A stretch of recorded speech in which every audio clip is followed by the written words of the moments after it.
Were you surprised that Leeds sacked a manager ahead of these big games? Yes and no. I mean, nothing surprised you in the respect that clubs look at it. Do you know what probably didn't do Jesse Marsh much favours? Go on.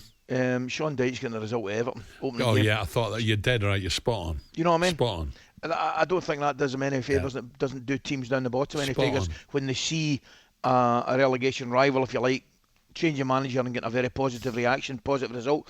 So in that respect, it didn't really surprise me, but you know, it was good to see them get a reaction last night, Leeds, because I do like Leeds and I enjoy watching them, particularly under Bielsa. I thought they were terrific to watch. I think who's getting a mention? Did I read somewhere Big Ange from Celtic was getting a mention? Yeah. Oh no, I was all over. I was all over.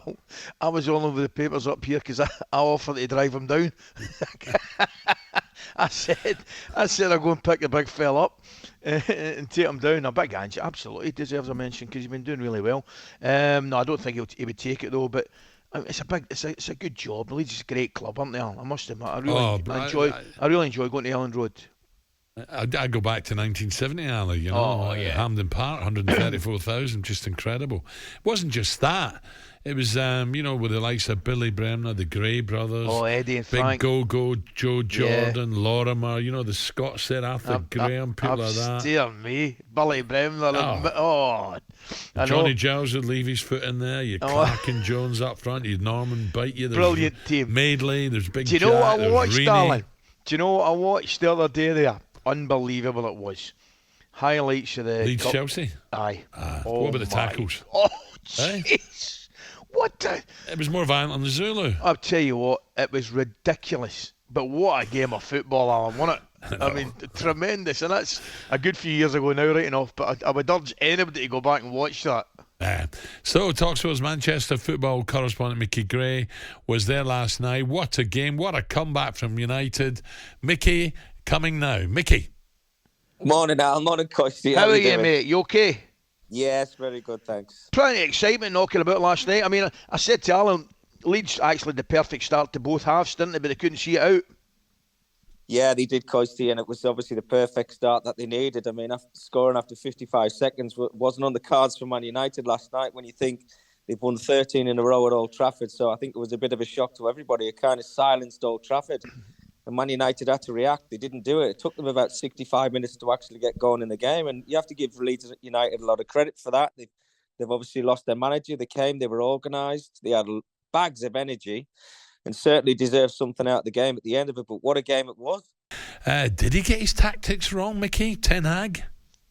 Well, I think there was a lot of people frustrated when they saw the starting 11 last night, Al. I mean, you have to take into consideration, probably the two top stars in Christian Eriksen, who's out for the season, and Casemiro weren't in the midfield last night. And they just never really got the right balance last night. They couldn't get going from start to... Well, it took them about 70 minutes to get going. So I think he's got a point, to be honest with you. I mean, you've got Marcus Rashford, who scored 11 in 13 games. Red hot, yeah. And you switch him over to the right-hand side. And young Garnacho, I was probably a little bit critical of last night. I've got to be honest with you. It just wasn't one of his best performances. I did hear you, Mickey. You were basically saying, you give the ball away too much, made too many mistakes, and you're not going to last long if you continue to do that at Old Trafford. He did get the reaction, though, Mickey. I was listening at half-time as well. I was listening and I enjoyed it. And you boys, understandably, were a little bit critical, whether Rashford's playing on the right side. But once again, he did get a reaction out of Rashford, a great goal. Yeah, he did, Costy. I mean, he switched them over in the second half. But I think Marcus was only on the left-hand side for about 5 or 6 minutes, and then they ended up playing him through the middle, and eventually, obviously, he got his headed goal and showed the form that he's been in this season. So I think you could see a little bit of frustration just in Marcus. I mean, he sprinted down the tunnel at half-time. Whether it was to have a word with the manager or not to say, look, I want to play on the left-hand side or through the middle, I don't know. But he made that change, Ten Hag, in the second half. They got that reaction that they needed after they went 2 goals down. But I think the side who were chasing down... Well, their Manchester rivals, even Man City, they could have finished on level points with them after last night's game. Yeah. And obviously they were chasing down the title. Whether they're good enough to do that or not is another question. But I think it showed the vulnerability of Man United's squad last night, that they're still 3, maybe 4 players away, squad depth, of actually challenging for the Premier League title. And I think that was the downfall last night, because I talked about it before. I mean, there was just no fluidity with the football last night, albeit I thought it was a brilliant game last night. We have to say that Man United made a lot of mistakes last night. Leeds United made a few mistakes themselves. They got themselves into a really strong position, 2 goals up, but maybe that's why they find themselves at the bottom of the table, because you always look like you can score goals against Leeds. So, Mickey, 1 or 2 people saying Martinez should have gone. Now, I've only, because of course it was on radio, I've looked at a few bits and pieces this morning, and I think if it was a red card, it was harsh. Did he kick out of Bamford? Well, it was the one in the second half, over on the far side from where we were doing the commentary last night. There was a challenge in the box, which he timed absolutely brilliantly. I think Anonto got the brunt end of it. He was feeling his ankle after that. But the one with Bamford, I mean, look, he's won the ball. I've seen the follow-through afterwards. I think Patrick Bamford's probably made the most of it. He stayed down for it looked like about a minute. But then after he saw that his side were in trouble, he jumped straight back to his feet and he got on with the game. So I wasn't thinking it was a red card at all.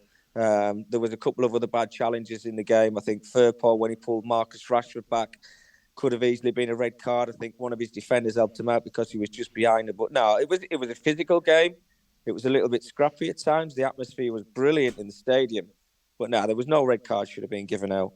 Mickey, I've got go on, Ali. One quick one. Just a quick one, Mickey. Obviously, United disappointed not to pick up the 3 points particularly after what happened at the weekend with their rivals losing games.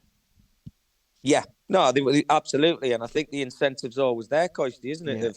Yeah. Man United, I think everybody maybe expects them now to finish in the top 4, but while there's still a title race on, and there is, it might be very slight, but I think they've still got the chance of obviously getting to the top of the table. I think that was a massive game for them last night, which they obviously should have and maybe expected to go on and win, but they just turned up as if they'd already won the football match and they got the biggest shock of them all. talkSPORT Breakfast with Alan Brazil. Thursday and Friday morning, 6 till 10. On AM, on DAB, via the talkSPORT app and on your smart speaker. talkSPORT.